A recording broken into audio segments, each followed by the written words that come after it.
Welcome to the Explainer. So, let me ask you something. When you think about history, what comes to mind? Is it really just the story of a few incredible, legendary people? Well, today, we're going to dig into this powerful idea that says, yeah, pretty much. It's called the great man theory, and we're going to deconstruct it. All right, let's really get into it with a quick thought experiment. Think about a huge historical moment, like a revolution or some massive scientific breakthrough. What's the first image in your head? Is it one person? A Napoleon, an Isaac Newton, maybe a Frederick Douglass? That one key figure right at the center of it all?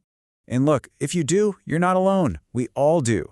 It's because those stories, well, they're just so appealing, right? They take these super complicated events and boil them down into a simple story with a hero we can root for. It just makes sense to us. It feels right to have a main character in the story of our past. So, this whole idea of history having a main character, it's actually so common and powerful that, yeah, it's got a name. Let's talk about the great man theory and figure out where it even came from. Okay, so what is the great man theory at its core? Well, it basically argues that history doesn't move forward because of big, sweeping social trends or economic stuff. Nope. It says progress happens because of the will, the vision, the actions of a few exceptional individuals. In this view, these people aren't just shaped by their time. They're the ones doing the shaping. They're the architects. And this idea, it's not new. It has some really deep roots. You can trace it all the way back to the way people talked about heroes in ancient Greece.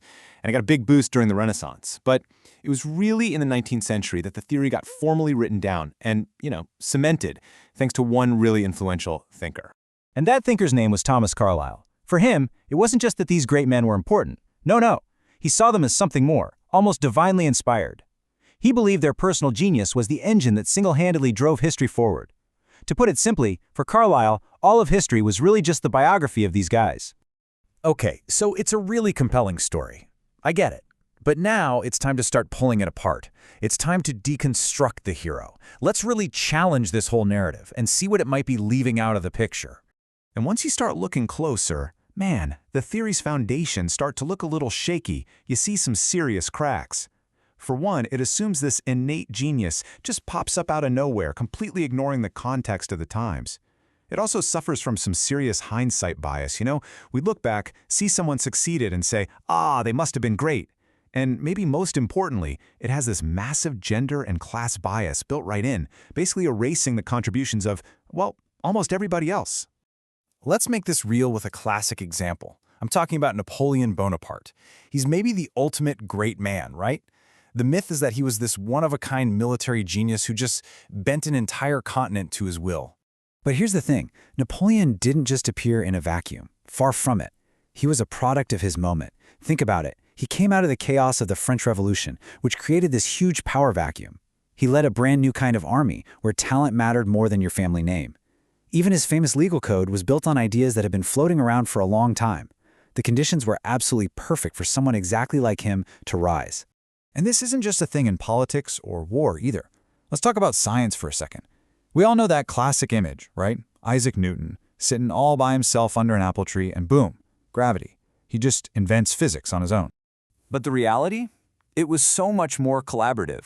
Newton himself even said he stood on the shoulders of giants. He was building on centuries of research from people like Copernicus and Galileo. He had access to new tech, like the telescope. He was part of this amazing collaborative scientific community, the Royal Society. The whole scientific revolution, it was really a team sport. Okay, so if history isn't just a highlight reel of a few great individuals, then what is it? What are the other ways we can look at the past? What other massive forces are actually shaping our world? Well, there are a bunch of other ways to look at it, and they give us a much wider lens. For instance, some historians focus on social and economic forces, arguing that history is really driven by things like class struggle and material conditions, the stuff that sparked the Industrial Revolution. Or you can look at the power of collective action. Think about the Civil Rights Movement. That wasn't just one person. It was powered by thousands and thousands of organized people working together. See, instead of focusing on one hero, these frameworks look at the big picture, the systems, the social structures, the incredible power of a group. And look, understanding these different ways of seeing things, it isn't just some boring academic exercise, not at all.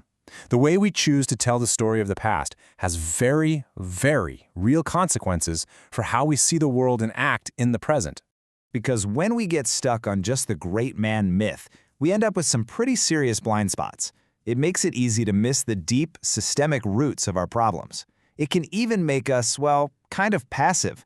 We just sit around waiting for some amazing hero to show up and save the day, instead of realizing we have the power to act together.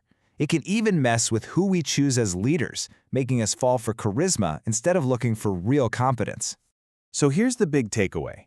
Building a more complete, a more balanced view of history is actually incredibly empowering. It means we start looking for the context behind the big events.